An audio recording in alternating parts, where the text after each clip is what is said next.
नमस्कार, आप देख रहे हैं उत्तराखंड तक और मैं हूं आपके साथ सरिता तिवारी। पुराने जमाने में भारत के उत्तरकाशी जिले से तिब्बत तक के व्यापार के लिए उस जमाने के लोगों ने एक अनोखा रास्ता बनाया था। ये रास्ता इंडो चाइना बॉर्डर के नेलांग घाटी से जुड़ा हुआ है और जाड़ गंगा के ऊपर पत्थर की चट्टानों को काटकर बनाया गया है, जिसे स्थानीय भाषा में गड़ता गली कहते हैं। समुद्र तल से 10,500 फीट की ऊंचाई पर एक खड़ी चट्टान को काटकर बनाए गए इस सीढ़ी नुमा मार्ग से गुजरना बहुत ही रोमांचकारी अनुभव है। गड़ता गली पर्यटकों के आकर्षण का केंद्र भी बना हुआ है फिलहाल, जहां काफी तादाद में पर्यटक दीदार करने के लिए यहां पर पहुंच रहे हैं। आपको बता दें कि लगभग जीने शीर्ण पड़ी इन सीढ़ियों और रास्ते का पुनर्निर्माण की कवायद तत्कालीन जिलाधिकारी डॉक्टर आशीष चौहान ने वन विभाग की मदद से की थी। आज इस रास्ते में वन विभाग की परमिशन लेकर जाया जा सकता है।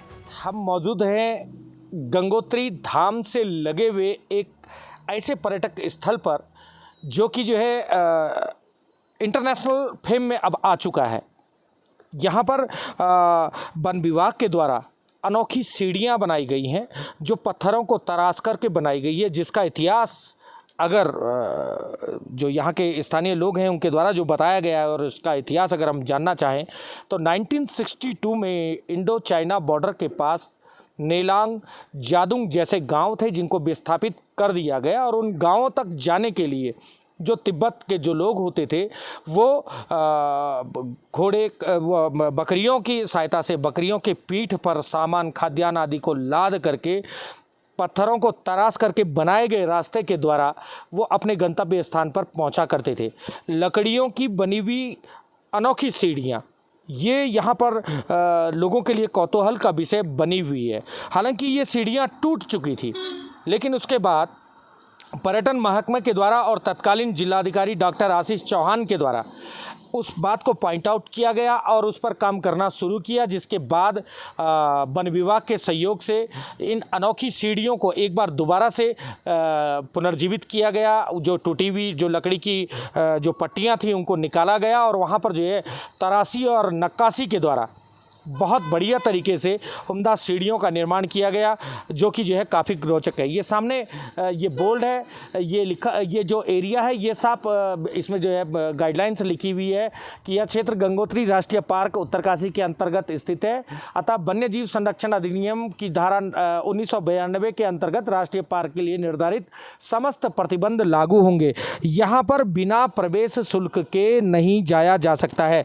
यहाँ पर फॉरेस्ट के द्वारा नॉमिनल चार्जेस कुछ रखे गए हैं जो कि टूरिस्ट के लिए है। आइए जानना चाहेंगे यहीं पर जो फॉरेस्ट डिपार्टमेंट के जो लोग हैं इनसे जानना चाहेंगे कि किस तरीके से यहाँ पर पर्यटक से चार्ज वसूला जाता है। क्या नाम है आपका? सर मेरा नाम खेमराज सिंह राणा हूँ। राणा साहब, ये गर्तांगली है, क्या है इसके बारे में कुछ बताएंगे आप? जानकारी। गर्तांगली जो हमारे पूर्वजों द्वारा बनाई गई थी जिससे भारत और तिब्बत का व्यापार हुआ करता था, और पर्यटकों से हम यहाँ पे एंट्री फीस 150 रुपये पर पर्सन इंडियन और फॉरनर 600 रुपये पर पर्सन फीस लिया करते हैं। और पर्यटकों से निवेदन किया जाता है कि पार्क क्षेत्र में गर्तांगली में कूड़ा करकट ना करें, इसके लिए हमने डस्टबिन वहाँ भी लगा रखा है, यहाँ भी लगा रखा है। अच्छा, कितना किलोमीटर का होगा ये यहाँ से? ये तो बिगिन पॉइंट है, यहाँ से आरंभ होती है यात्रा। कितना किलोमीटर है? यहाँ से 2 किलोमीटर। अच्छा, किस तरीके से बनाई गई हैं सीढ़ियाँ? सीढ़ियाँ एक अनोखी तरीके से बनाई गई जिससे पर्यटक काफ़ी देख के खुश हो रहे हैं। मुख्यालय से करीब 83 किलोमीटर दूर स्थित गड़तागली जनपद का बेहतरीन पर्यटन स्थल के रूप में उभर रहा है। साल 1962 से पहले भारत तिब्बत के बीच व्यापारिक गतिविधियां संचालित होने के कारण नेलांग घाटी दोनों तरफ के व्यापारियों से गुलजार रहती थी। ऊन, चमड़े से बने वस्त्र और नमक लेकर सुमला मंडी और नेलांग से गड़तागली होते हुए उत्तरकाशी पहुंचते थे। भारत चीन युद्ध के बाद गड़तागली से व्यापारिक आवाजाही बंद हो गई। देखरेख के अभाव में इसकी सीढ़ियां और किनारे लगाई गई लकड़ियां की सुरक्षा बाढ़ जर्जर होती चली गई, जिसके बाद जिला प्रशासन ने इस गड़तागली के पुनरुद्धार किया और कार्य पूरा होने के बाद जिला प्रशासन ने इसे पर्यटकों की आवाजाही के लिए खोल दिया। अब इस गली में जाने के लिए गंगोत्री नेशनल पार्क से अनुमति लेना आवश्यक है। परमिट गंगोत्री नेशनल पार्क की वेबसाइट से जारी किए जाएंगे। इसके लिए पार्क प्रशासन ने भी एक शुल्क तय किया है, जिसमें देशी पर्यटकों को 150 रुपये और विदेशी पर्यटकों को 600 रुपये का शुल्क पार्क प्रशासन को देना होगा। तो ये थी उत्तरकाशी से हमारे सहयोगी ओंकार बहुगुणा की रिपोर्ट।